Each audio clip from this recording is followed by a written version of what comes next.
Welcome to the 53 episode of Indie and Music Industry World. Ladies and gentlemen, Hank Ruff. Hello. Hey there. How's it going, Rank?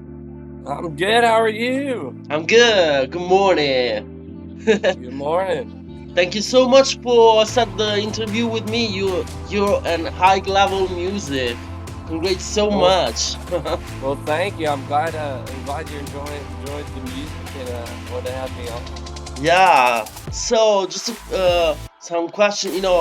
How did you realize that you had to have music as a professionally? How did I realize that?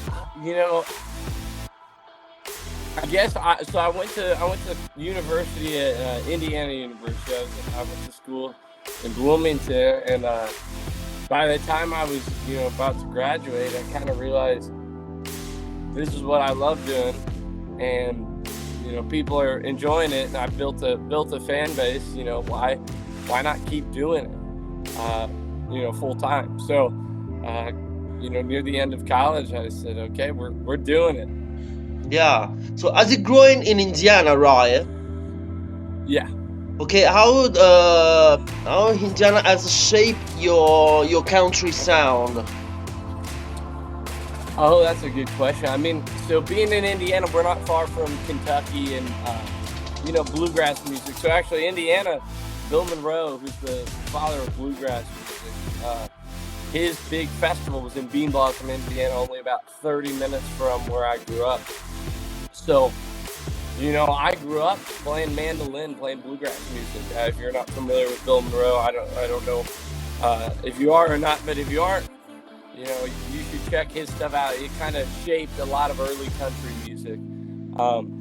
So, the bluegrass influence and the Kentucky influence from not far from us, kind of comes into some of my sound. Some of my songs have mandolin and fiddle, which are major bluegrass instruments, and I guess that's how Indiana has kind of shaped that influence on me and put those sounds into my music. Oh, cool. Which is your first inspiration when you first pick up your guitar?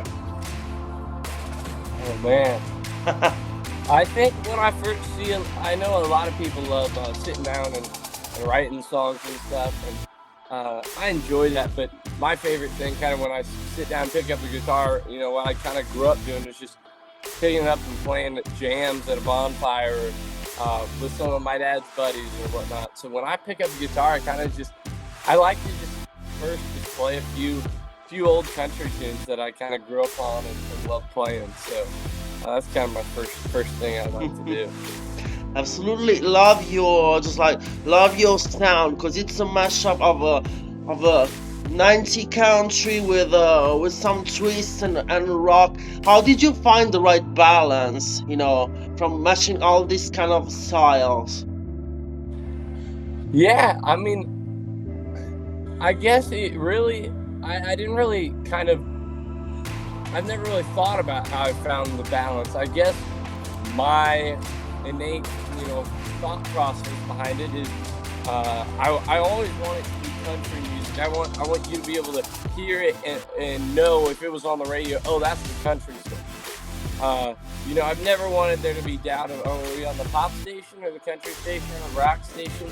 So, there's never been a thought of veering ever away too far from country music, but I also still, as you said, I like to have some more maybe modern, slight rock elements, and on some of my songs, a little more of the, a little bit of the pop side, while still sticking pretty hard to the roots of country music that I've grown up to love.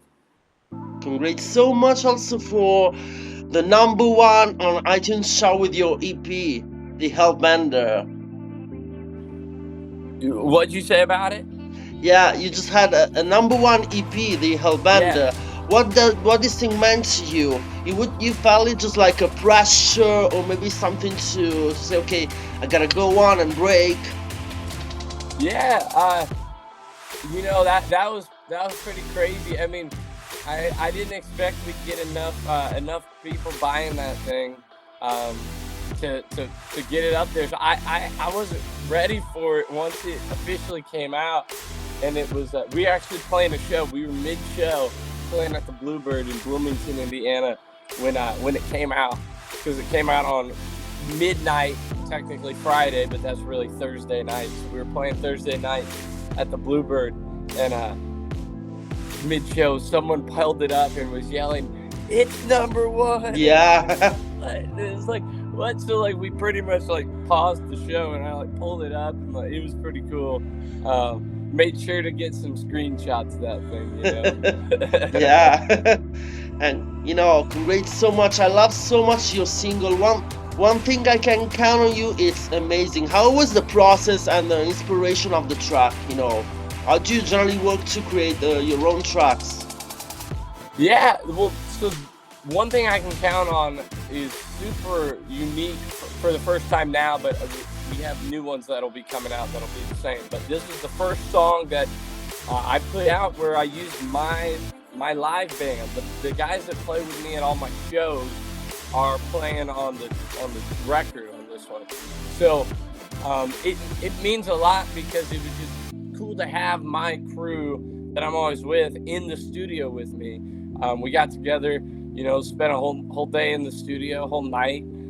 Just had a fun night recording all this stuff. So it was cool to hear the product of what my guys really sound like, and not the incredible Nashville studio musicians that I've had play on a lot of my other songs that I've put out.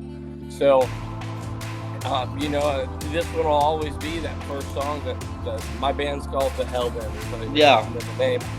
It'll be the first song always be the first song I've had out where the Hellbenders are on the track. So it always means something, and I'm so happy with how it turned out, because I was kind of nervous, to be honest. You never know. Being in the studio is a lot different than playing a live show. Hence why, a lot of those Nashville studio guys are used so commonly on everybody's songs, because they know what they're doing. But I'm super happy with how it turned out. So. Yeah. So I love your visual and your videos too. Just like the video of Love with the Lights On, it's just like smash. How it's hard to recreate the, just like the meaning of the song on a video. Oh, it's definitely hard. I mean, for Love You with the Lights On, that we put out that lyric video, and I mean, that one, to be honest, was just pretty simple. I mean, I was just like, let's put together a little simple video. It doesn't have to recreate the exact song for this, because it was more about just putting out some sort of lyric video to get out there. But it ended up turning out real well. I mean, I'd say sometimes things you don't even expect to turn out as well as they do sometimes do, and that's kind of one of those things. So on some of my other music videos where we've really gone in detail and done like a full production music video, man, those are headaches, because thinking of enough scenes and cool things, and each time you do a new music video, thinking of enough different scenes and using different places is always difficult. I feel like the first music video we did was easy to come up with ideas. Second one a little harder, third one even harder. So we put out that lyric video. We did a video with my band for One Thing I Can Count On. That turned out real well. We used a drone. I don't know if you saw it. We took a drone and got in a big field with a cool old square body truck, and that turned out awesome. Yeah, and it seems like a journey, just like of your life, just like an experience. Which is the most important track for you? Your most personal song that you wrote? So, I think I've got to go with, it's not one that I fully wrote just myself. So the song I'm Not Crazy, But I'm Out of Her Mind, it's one of my least streamed songs, because it's the most hardcore country, and I guess we have less hardcore country fans out there than I wish. But it's called I'm Not Crazy, But I'm Out of Her Mind. And my dad wrote that song. He wrote the lyrics, and probably 20 years ago. Speaking of which, he's calling there. He wrote the lyrics probably 20, 25 years ago. I'm not sure exactly when. And he put it out when I was little, and it was a way different song though. And I always, as a kid, thought, wow, these lyrics are so clever. The hook, I'm not crazy, but I'm out of her mind. I just always thought it was so cool. And so fast forward, 20 years or whatever, and we put it out ourselves, and I totally recreated the song, redid all the melodic stuff, everything about the sound of it and the chord progressions, made it my own. But it was cool to get to put out a song that I had grown up loving and hearing that my dad wrote. So I'd say probably that song. Yeah, I love so much, at your age, you killed the stage. Have you just got some memorable moment on your memorable best moment on stage as you perform with big just like Jolly Rolly, Hardy, Jordan Davis, have you just got a best moment of performing on stage? So yeah, honestly, I think probably I gotta go with literally just a few weeks ago. We opened for Trace Adkins, actually. You mentioned all those other great artists who were great, but we opened for Trace Adkins a few weeks ago in Fort Wayne, Indiana, and just going out there, I think it was for some reason everything was clicking. The audience was just into it. It was a show that I'll probably never forget. I'd say that was one of my favorite shows ever. It's always my favorite moment was actually not a moment opening for anyone. It was a headline show we did in Dayton, Ohio, a place called Timothy's, and we were playing there on a Tuesday. This was about 2 years ago. We had never played in Dayton ever, and this was 2 years ago. I mean, it's not like I have a massive following now, yet alone 2 years ago. Yeah. So I was thinking, oh man, no one's gonna be here, because normally they're closed on Tuesdays. It's a bar near Dayton, the college too. It's a college bar and venue. They got a stage and everything. And normally they're closed on Tuesdays. So when I learned that, I was thinking, oh man, they're hoping that we're gonna fill this place on a Tuesday where they're normally closed, and we've never played here. And so we finished sound check. We went to dinner. The band and I, we went to dinner and came back like 15 minutes before we were supposed to start. And we pull up. We have the windows down in our van. Cool. And we pull up, and it is packed in there, and we can hear them chanting our names. And like, it was just, we were just like, we were looking at each other thinking, wow, they showed up for us. So I think that's got to be, if you're saying one moment on stage where I just, we'll always remember. It'll be Dayton, Ohio, Timothy's, the first time we played there when, people showed up. Cool. Have you got just like some dream venue or festival you want to perform? My dream is that you come in Europe, Yeah, we'd love to get to Europe. Yeah, please come to Italy, I'm big on world travel, and I've not been to Italy yet. I've been to like 20-something countries, and I still need to hit Italy. So that would be cool for the first time to visit, to be playing there, not just please let's vacation. come to with some shows. We miss some real country music. We don't have the culture. That's what I want from my country. That's why I don't like it. We miss the country. Yeah, well, I'll put you in charge. You can be our Italy. You can be in charge of getting our booking figured out in Italy. We'll get over there. Yeah. But at this point, I forget what the question was. Something about your dream venue or festival. Because specifically in Europe, or just anywhere outside of the U.S.? Just like a dream. I can explain to you just like a place of your dream where you see your biggest artist go. So I've always grown up seeing C2C. Like I see that online all the time. I think it's called C2C. Brad Paisley always played it. And growing up, Brad Paisley was my guy. So probably just growing up seeing it so much, I'd love to play the C2C country festival, which I think it's in the UK. Yeah. Have you planned just like new projects right now, new releases? Yeah, I mean, I think I'm trying to decide an exact date on it for the next song, but it's locked and loaded. It's ready to go. It's a real change of pace it's a real 180 from One Thing I Can Count On, what we just put out.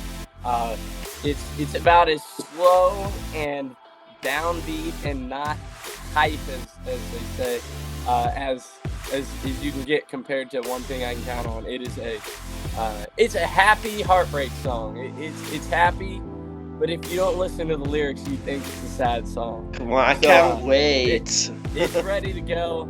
It's called Last Night I Didn't Dream About You, and I'm gonna start posting some teasers for it. Yes, soon, please, so I can hope share it it. gets hope it gets some traction, and then we'll be putting it out here soon. So we got some stuff ready to go, and I just finished writing probably one of my favorite songs that I've ever written.